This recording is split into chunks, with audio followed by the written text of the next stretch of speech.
It is so great to chat with you both. I love this film. Yay! I feel like I was on the edge of my seat this entire time. Yeah. It keeps you on your toes, but I like that about this film. And I enjoyed it from start to finish, but it was definitely a wild ride. Yeah. You've always wanted to work with Darren, I was reading. What about this project do you think is such a departure from the roles that people may be used to seeing you in?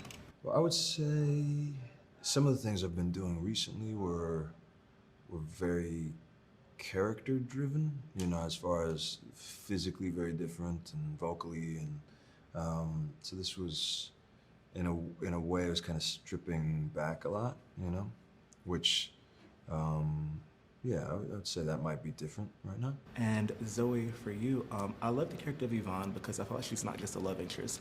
I feel like she's interested in making sure that Hank has the stability and that on that human level. So how did you dive into both the romantic aspect of their storyline, but also how she cares for him on a human level? I feel like, well, on the human level, you know, the fact that she's an EMT was really interesting to me. You know, someone that, you know, dedicates their life to taking care of other people, and someone that stays calm in chaotic situations. And obviously, like, I think he is kind of chaos a bit, you know, and she's kind of this thing that calms him, but I think is also obviously attracted to that. And I think also the thing that makes her more than just a love interest is that it's not just about what she can do for him, but what he can do for her, you know? She's really questioning and looking at, you know, what kind of partner are you? What kind of man are you, you know? And seeing if that is something that she wants, you know? Yeah. So yeah, it's always nice when you get to you know, play a character that goes beyond just girlfriend. Yeah.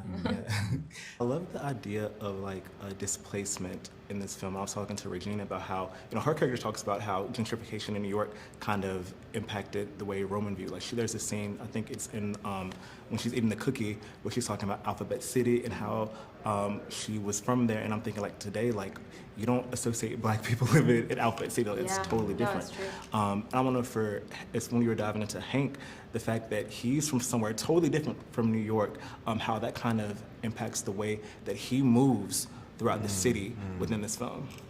I feel like there's like a kind of like, not naivete, but like there's an openness to you that I feel like is not very New York in the, you know, like. Yeah. I mean, the movie is in some ways like this metaphor for like the crazy city and this like, you know, like this person that comes from another place and like gets his ass kicked by the city in the craziest way, you know, and all the different kinds of people in the neighborhoods, and you know, like there's this kind of like bigger picture metaphor thing happening, which I think is interesting. Yeah. And Well said, thank you. And I have to ask you about, you know, working with the adorable cat that we see. How great is People Tonic love the cat. Tonic is the star. Tonic is the best. Literally the star. I was like, I need to meet Tonic. I wish we had more scenes with Tonic. I do too. You're like, so literally like, where's Tonic? Like, you guys are great, but Can we just get Tonic? What was it like being able to, you know, be in those scenes with? I feel like sometimes you never know when you're working with an animal, how it could go. So how did you both kind of like navigate that?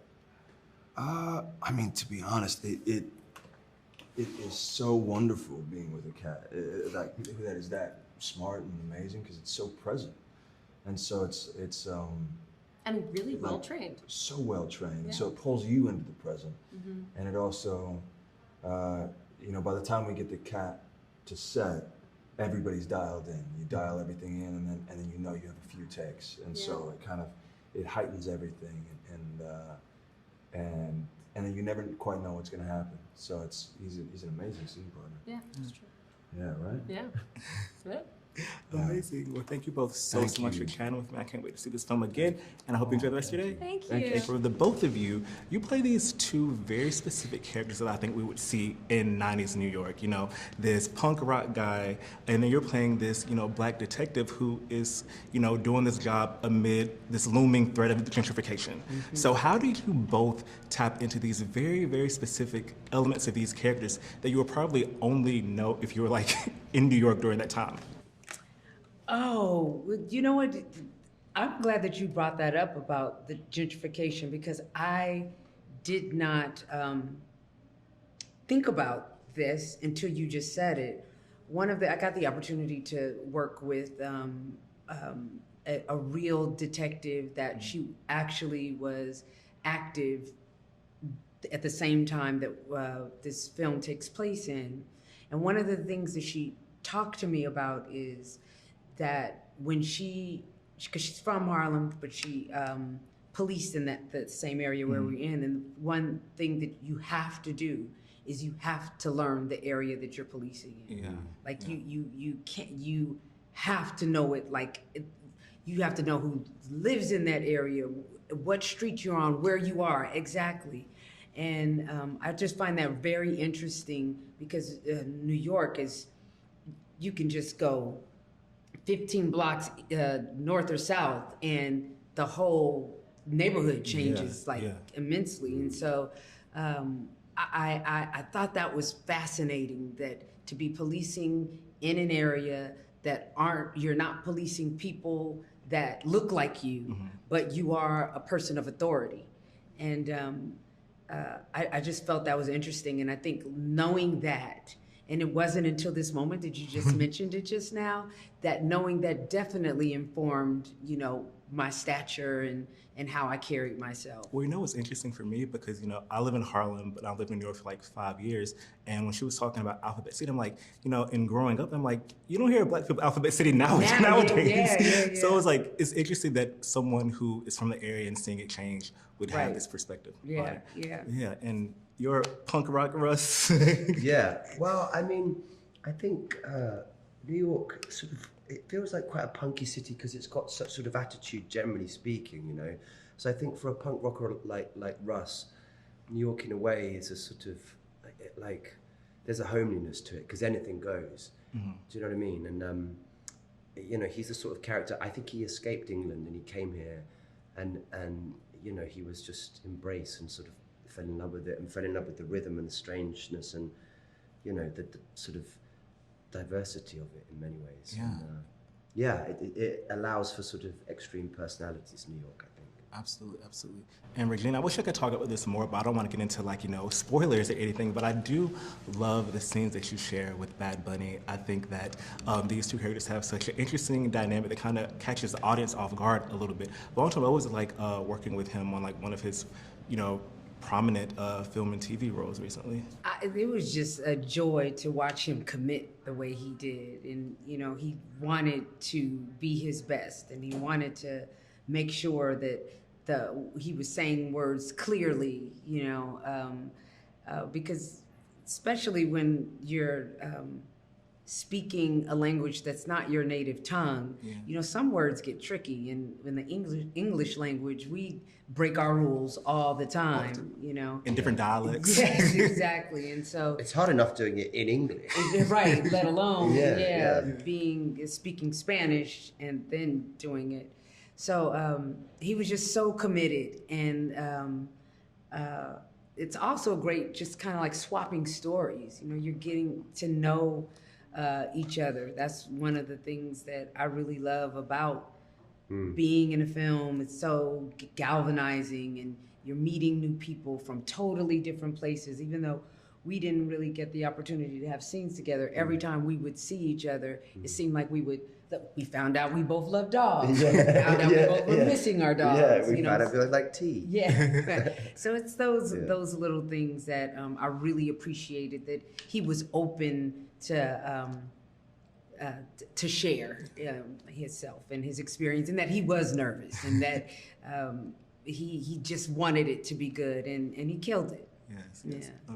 Amazing. Well, thank you both so much for chatting with me. I can't wait to see this film again. Enjoy the rest of your day. Thank you. I love this film so you. much. Oh, great. I wanted to know that this is a film that I know that you've been interested in doing for some time. Yeah. You had the story, looked at the story maybe 20 some odd years ago. 18 years 18 years ago. Well, I didn't have it back then. I read the script I read the book 18 years ago.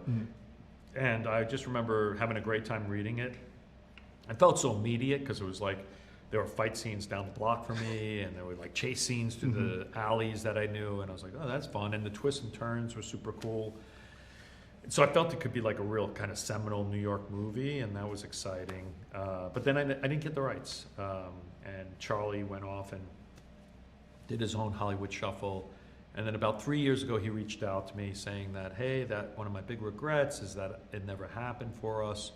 I now control it. Would you take a look? And I was like, okay, and it worked out. Yeah, you know, this is a very New York film. I'm from North Carolina, but I've lived in New York for some time, and I feel like that in this movie we encounter very specific communities and very specific people that you would see in New York at that time. How did you dive into these communities? Still, New York is like, that's the most amazing thing about New York is you have people from all over the planet. And they all come together, and they still hold on to their languages, they still hold on to their cultures, but they also become New Yorkers. I mean, that's the thing. It is a true melting pot, and it's always been that way. Hopefully it always will be that way. But that's what's been great. It's like when we cast Bad Bunny to play a Puerto Rican living in Loa Sida, which is what they call that neighborhood, in New York, in the Lower East Side. He was speaking half English and half Spanish. And then, you know, the Hasidim that are in it are speaking Yiddish and speaking English. And then the Russian thugs are speaking Russian and English. And that's like the sound of New York City, as well as musically. Like, you know, everyone's music is coming and it's all coming together. It's not just this, you know, one, and not everyone's listening to the same thing. Everyone's got their own music. So interesting, because I think like the day after I first screened this film, I came across this TikTok who does this TikTok series about visiting ethnic enclaves in New York City. Oh wow, and what's like, that? You gotta send me that thing. It was super interesting. He went to like, you know, little synagogue in Harlem. He went to you know, Bensonhurst. He went to I can't think of the community that's like, they call it like the 33rd country of Ireland, that's somewhere in Queens. I don't know about that. A very deep Irish community. So it's so interesting to see how this melting pot that is presented in this movie, you know, is still that people are so interested in today. No matter how much New York changes, it kind of stays the same as far as people being, you know, holding onto their cultures like that. Definitely. I mean, you walk down 2nd Avenue now, there's Ukrainian flags all over the place. It's like and that's like right in the middle of the East Village. It's still strong, the different things, but you know, but we are all New Yorkers, that's the thing. We're all speaking the same language, we're all on the same hustle. I mean, speaking the same language, I mean like communicating about the same kind of current events. Yeah, absolutely. Well, thank you so much Thank for you, sharing man. it with me, and I can't wait to Blavity. see this film again.